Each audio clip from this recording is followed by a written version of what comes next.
friends, it's Nia. Welcome to Life with Nia. Today we are doing a sinking funds update and talking about where we were on January 1st as it relates to the sinking funds and where we were at on December 31st and just what happened in between the gap. Where did the money go? So for me, I have sinking funds that are for long-term savings and sinking funds that are sort of like a revolving fund where money goes in every month and money may come out every month or may come out every other month or quarterly, short term. As an example, I have a sinking fund for Petey. I put money into it every month, but I also take money out of it every month because I purchase medication for him every month, and that comes out of his sinking fund. So it's not really a long-term savings, but there is quite a bit of a buffer in there should I need anything additional. If it's something that's really expensive, then I would go towards my emergency fund for that purpose. So let's go through and look at where we were in January for each of these categories and then the total amount in January. So for the emergency fund, there was $1,227.03, and for taxes there was $2,089.92. Vacation had $489. Health had $230. Car had $202.15. Bulk shopping had $198. PD had $190. And this was before PD got sick. And so I was only really using his little fund to cover food and, like, you know, if he needed to go get shots or something like that. He's been relatively inexpensive up into the point where he got sick, which ironically was a year ago yesterday. Okay, home was $835. Business had $150. Christmas had $209.71. Black Friday had $0. Self-care had $180. Sam's had $59.87. Costco, Prime, and Canva did not exist. They were not sinking funds for me in January of 2022. P.O. Box had 95. Clothing had 96. iPad did not exist. Birthday had 0. Checking, Roth, and profit also did not exist. So let me just explain a few things. I added, in February of 2022, I added the Costco Prime and Canva sinking funds. I paid those things for a year back in February of 2022. And then I started a sinking fund so that in February of 2023, I would have the money to pay those three. iPad is something new that I started at the end of last year. I want to say around September. Birthday, I was only saving like beginning January.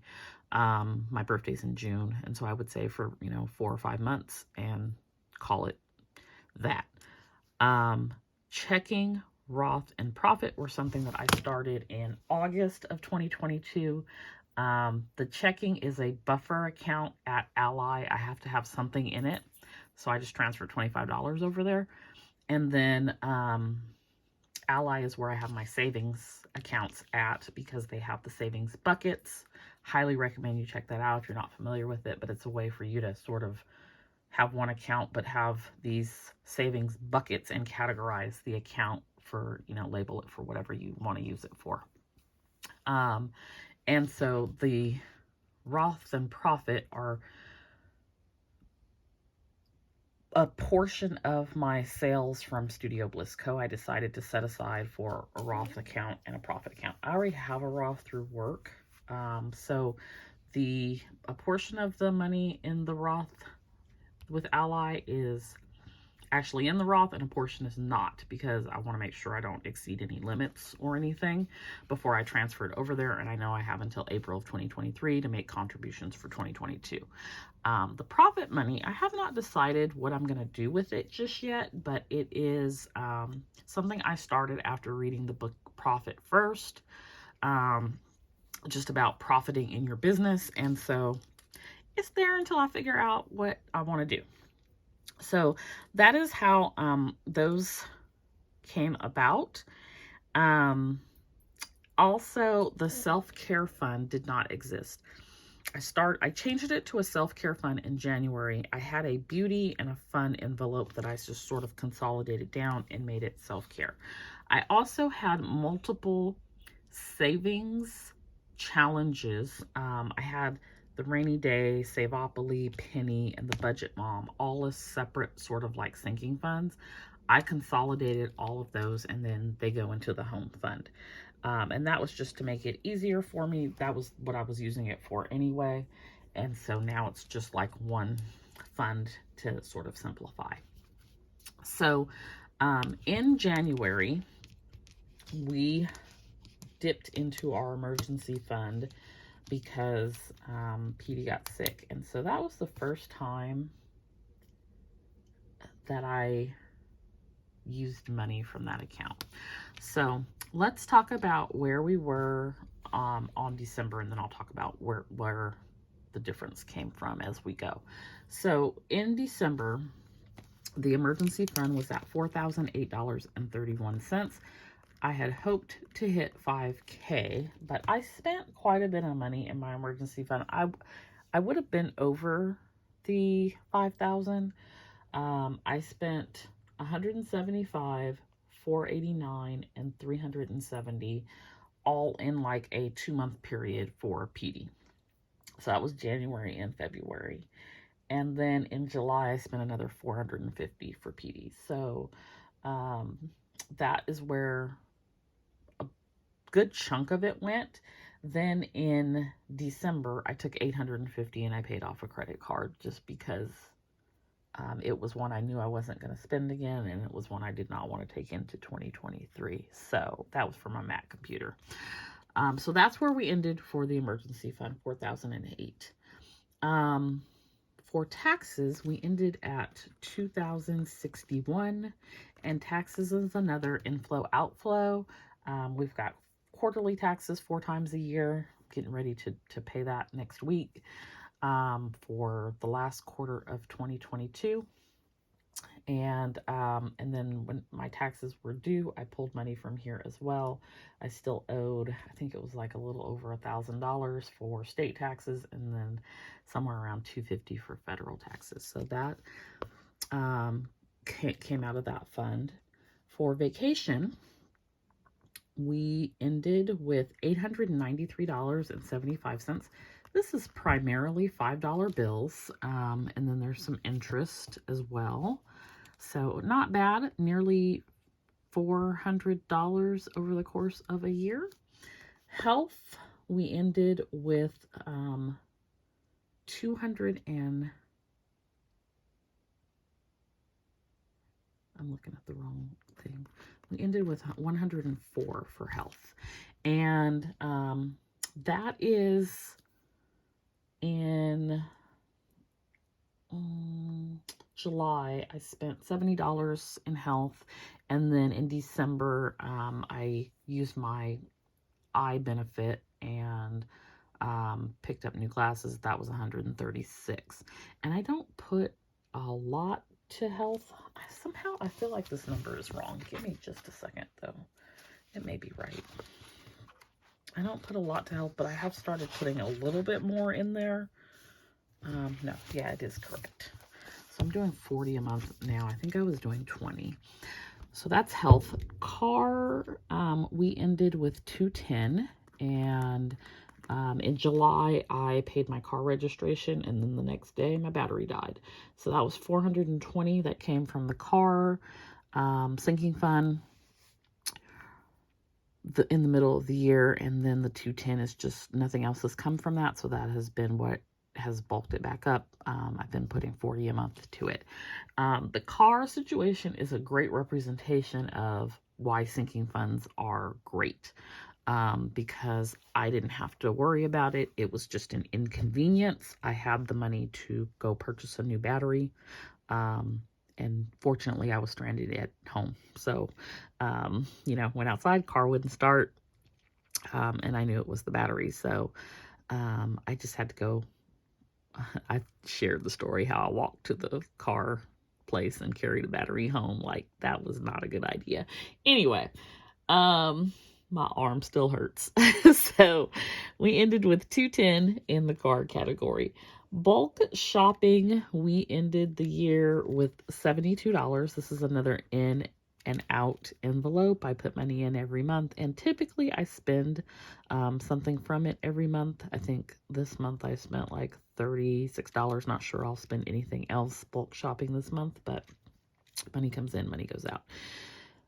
PD ended the year with $207, and typically only thing that I'm withdrawing from his is to cover his food and medication every month.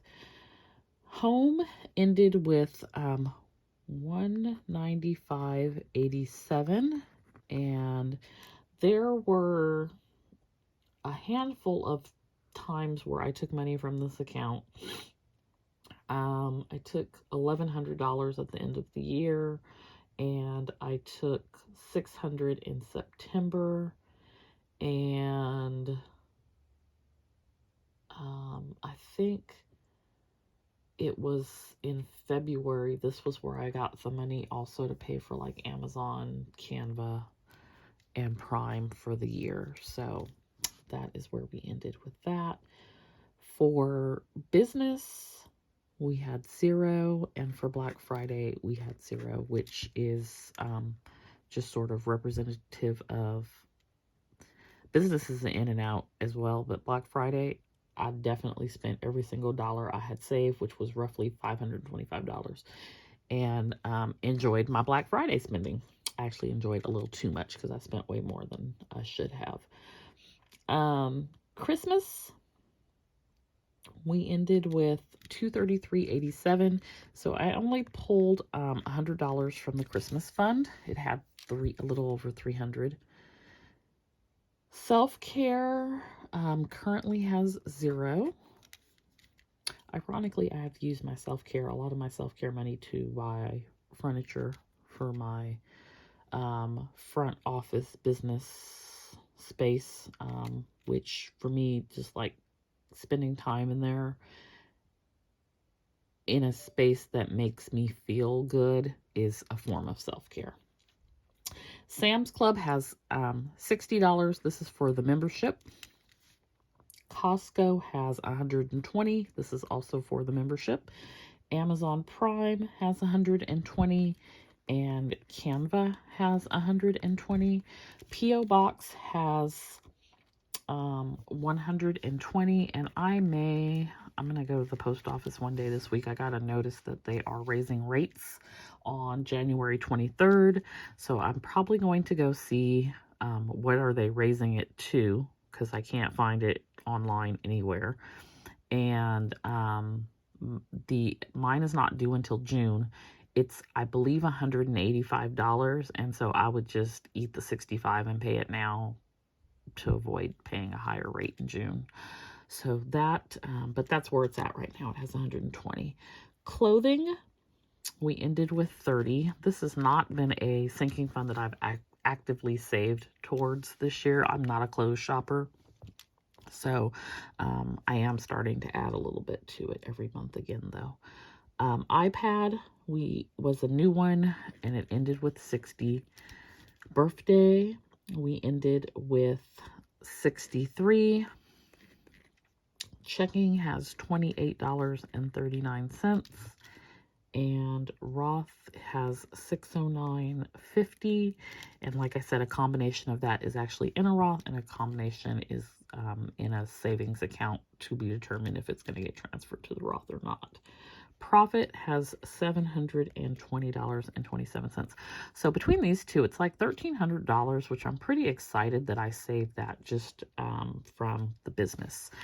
So at the end of January, the sinking fund total was $7,412. At the end of December, it was $10,036.96. The high had been a little over $12,000. So that is my sinking funds update for 2022. Let me know if you have used sinking funds in 2022 or if you're using them this year, and how they have worked for you. Have you had a sinking fund like get you out of a jam or save the day? Do you find them helpful for when a bill comes due? I would love to hear about your sinking fund stories. Don't forget to like and subscribe, and I'll see you next time. Bye.